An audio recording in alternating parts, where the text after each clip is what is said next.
మొగుడు పెళ్ళాంస్ అనే సినిమాలో యాక్ట్ చేశారు హీరోగా. దానికి రంగనాథ్ గారు డైరెక్టర్. ఆయనతో నాకు తెలిసి డెఫినెట్గా మీకు మంచి అనుబంధం ఉండి ఉంటుంది. ఆయన చివరి క్షణాల మీద మీ అభిప్రాయం ఏమైనా చెప్తాను సార్. రాత్రి జరిగింది కూడా సార్ చెప్తాను. రాత్రి కాస్మో సినీ క్లబ్ నోటి పెట్టాం. దానికన్నా ముందు రాత్రి జరిగింది కూడా చెప్తాను. వీరశంకర్ గారు కాస్మో సినీ క్లబ్ నోటి పెట్టారు, సినిమా ఇండస్ట్రీకి సంబంధించింది. దాంట్లో నిన్న ఈ చిన్న ఫిలిమ్స్ ఏమంటారు వాటిని, షార్ట్ ఫిలిమ్స్ కాంపిటీషన్ అయి పెడతానండి. ఒక షార్ట్ ఫిల్మ్కి నెంబర్ 1 ఫస్ట్ వచ్చింది. సూసైడ్ చేసుకోకూడదు అన్న కాన్సెప్ట్ వచ్చింది. ఆ ఎండింగ్లో తెలిసింది ఏంటంటే అది డైరెక్ట్ చేసిన డైరెక్టర్ సూసైడ్ చేసి చనిపోయాడండి. స్టేజీ మీద అలా ఉండిపోయాను నేను. ఇదే మా రంగనాథ్ గారు నాకు 2 రోజులకోసారి ఫోన్ చేస్తారు, ఎందుకంటే నన్ను ఎప్పుడు హీరో అని పిలుస్తాడు ఆయన. మరి ఆయన ఎంత ఇష్టమో తెలియదు. ఒక ఇంటర్వ్యూలో చెప్తాను, ఈ అంబిషన్ ఏంటంటే నేను శివాజీరాజుని హీరో పెట్టి సినిమా తీయాలి. రెండో అంబిషన్ ఏంటంటే రెండో సినిమా కూడా అతనితోనే తీయాలి. నేను షాకు, ఆయన హీరో, ఆయన నా గురించి ఇలా అంటావేంటి అని. ఆయన ఉదయకిరణ్ లాంటి ఒక ఆర్టిస్ట్ చనిపోయినప్పుడు నాకు పర్సనల్గా చెప్పాడు, ఒక ఇంటర్వ్యూలో కూడా చెప్పాడు, నాతో పర్సనల్గా ఉన్నాడు. శివాజీ నైట్ అక్కడే ఉన్నావు కదా, నువ్వు అలా ఎలా జరిగిందంటే ఏం తెలియదు అన్నయ్య, ఏం జరిగిందో మనకి తెలీదు అన్న.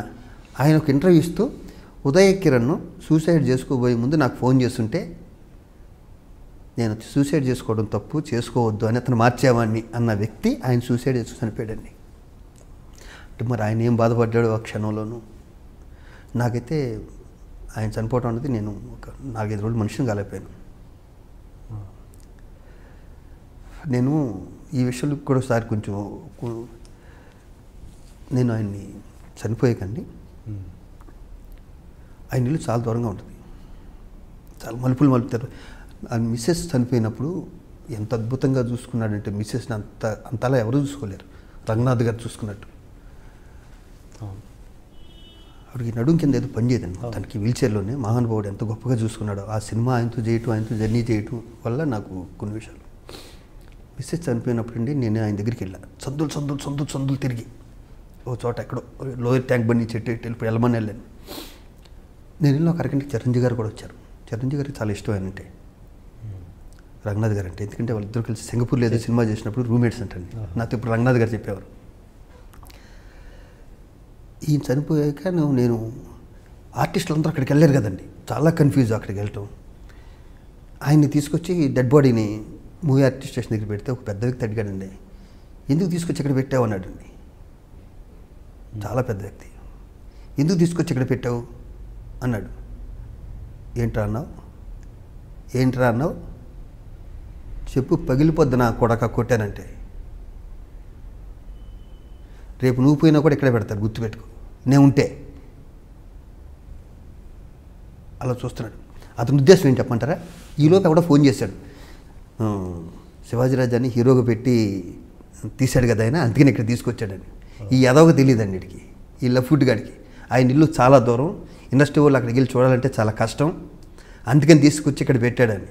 ఈ ఎదవకు తెలియని విషయం కూడా ఏంటంటేనండి, మలయాళ వాడు చనిపోతే నన్ను పిలిస్తే జనరల్ సెక్రటరీగా నేను వెళ్ళి హాస్పిటల్కి అపోలోకి వెళ్ళి అక్కడ ఏర్పాట్లు చేసి ఆ హీరో మన అక్కడ ట్రెజరర్ ఇప్పుడు నాగార్జున గారితో సినిమా చేసేటండి.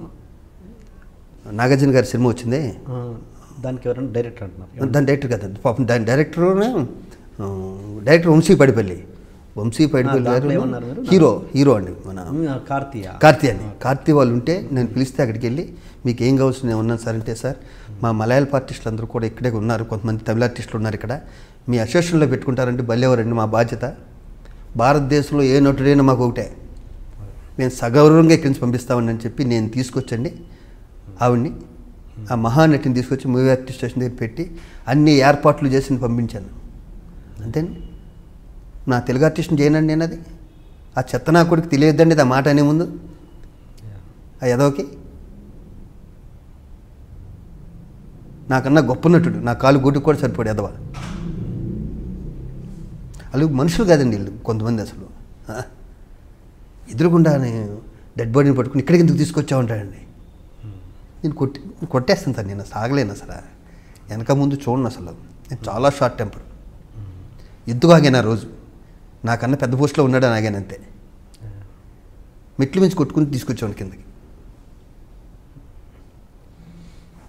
ఈ మీ క్యారెక్టర్ అన్నది మీ కెరీర్లో ఎప్పుడు ఇబ్బంది? నాకు ఎప్పుడు ఇబ్బంది లేదు సార్. నేను గర్వంగా చెప్పుకుంటా, నా వెనకాల చాలామంది మనుషులు ఉన్నారు. నేను చచ్చిపోవాలంటే చచ్చిపోవడం 10 మంది రెడీగా ఉంటారు. ఎంతమందికి ఉన్నారు చెప్పండి? నేను సంపాదించుకుంది అన్నీ చెప్పాను నా ఫ్రెండ్స్ అని. తార్నాక్ మీరు అన్నారు తార్నాక్ నుంచి అని, అక్కడ మనుషులు ఉన్నారు, నాకు ఉప్పుగూడలో మనుషులు ఉన్నారు. నన్ను అంటే అంత ప్రేమిస్తాను. నా బర్త్డే అంటే రక్తదానాలు చేస్తాను. నేను చిన్న ఆర్టిస్ట్, నేను ఇంత ఆర్టిస్ట్ ఇంత. నా బర్త్డే అంతే రక్తదానాలు చేస్తారు, బహుళం చేస్తారు నా బర్త్డేలకి. నా బర్త్డే ఎప్పుడు నేను జరుపుకోలేదు, ఒకసారి జరుపుకున్నాను నా బర్త్డే. నా బర్త్డే ఎప్పుడు జరుపుకోను. ఎప్పుడు నా బర్త్డే అనుకోండి, ఫెమన్ క్యాబ్ అని ఉంది, మెంటల్లీ హ్యాండిక్యాప్, నేను నా పిల్లల్ని అక్కడ తీసుకెళ్ళిపోతాను. లేదా బత్సతారం హాస్పిటల్కి నా కార్ వేసుకెళ్ళి దాంట్లో ఫుడ్ ప్యాకెట్లు వాటర్ బాటిల్ తీసుకెళ్ళి అక్కడ ఇస్తా. ఇంకోసారి బత్సతారం హాస్పిటల్ లోపల ఇస్తా. ఇంకోసారి నన్ను బతికించిన యశోద హాస్పిటల్, నాకు సేవ చేసిన మన కేర్ హాస్పిటల్, ఒక 100 మందిని తీసుకెళ్ళి అక్కడ బ్లడ్ ఇస్తా నా ఫ్రెండ్స్ని. లేదా చిరంజీవి గారి బ్లడ్ బ్యాంకులో ఇస్తా.